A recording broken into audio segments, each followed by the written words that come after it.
What's wrong with my hat? You're good. We're not gonna have a problem here, are we?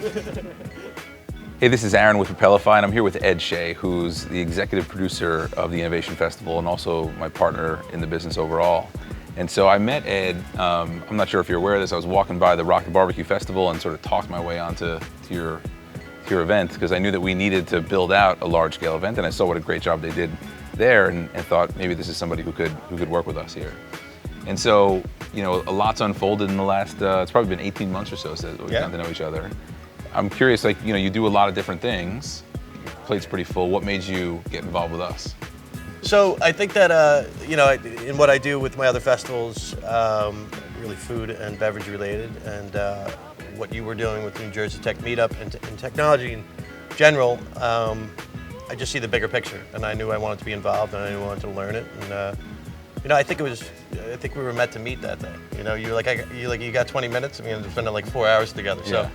So since then, we've been kind of connected at the hip, and here we are. I do send you a lot of messages. What do you tell? How do you define the texting operation? Oh, machine gun texting. Yeah, it's a lot of little thoughts enter, little thoughts enter. Good. Yeah, it's all good.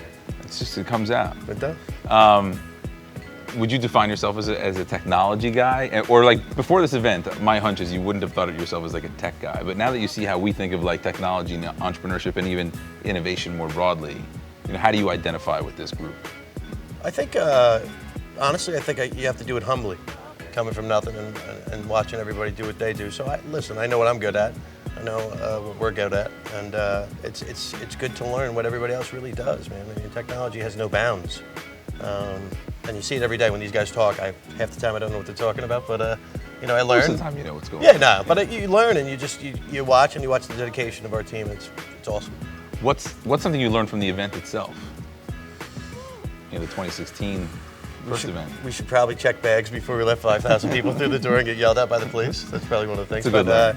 I think just the speakers. I think our speaker lineup, our programming, was pretty incredible, and how the guests engaged with all the vendors and the sponsors. Were you surprised? I mean, when we first sat down, I felt like there was a hesitant curiosity about what might unfold with this event. So, what met and what beat your expectations? I think everything exceeded my expectations. I don't know what to think of that. I think it was good. I think it was great. There's really nothing that it was a new experience. At the end of the day, a festival is a festival in the sense of how it's structurally built. But just to watch the engagement, and I mean, there were literally 10,000 interesting things going on at once. Yeah. So you couldn't experience it all.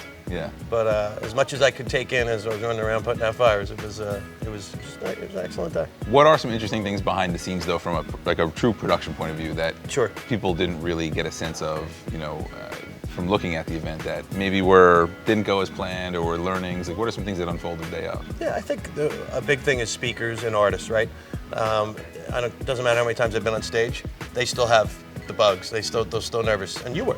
Yeah. When you got up there for your opening dialogue, and yours went flawless, right? I mean, the kind of everything that needs to happen, the audio, the visual on the big screens, behind you on the social feeds, everything went really well. So I think that's the biggest component, and that's why you really need the right production team, because that stuff is just constant. Yeah. 12 hours. And live. There's no going back. Yeah. But that's, you know, if there's a mistake here and there, sometimes it could be to your benefit.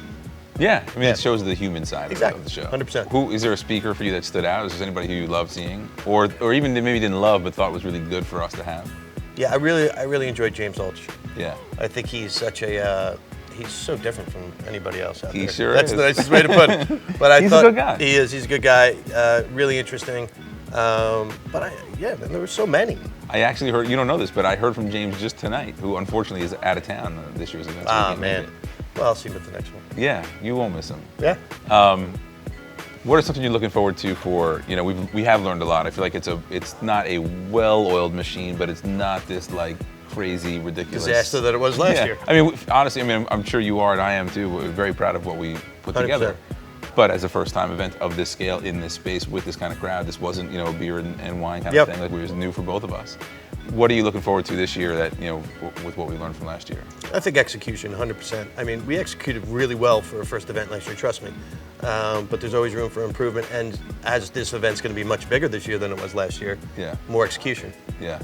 So I think that's going to be huge. And I think the overall picture is, there's nobody that's on our team that isn't like, all right, this is great, man. We're kind of hitting the Northeast a little bit here, but that's never going to be good enough for you and I. Yeah.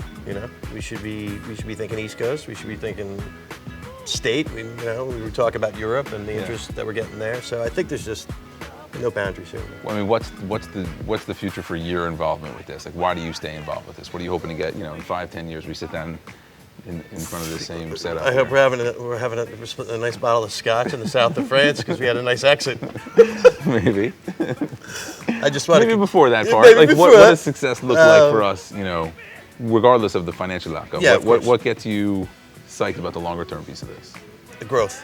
Yeah. Growth and watching us just from last year to this year, watching how it was so tough for us to get people to believe because we had nothing behind us, right? Yeah. This year the belief is there, and I think that after we execute this year, the problems that we're having this year will get easier next year to overcome. So to me, it's always going to be about, in anything I do in my life, and not just financially, it's growth.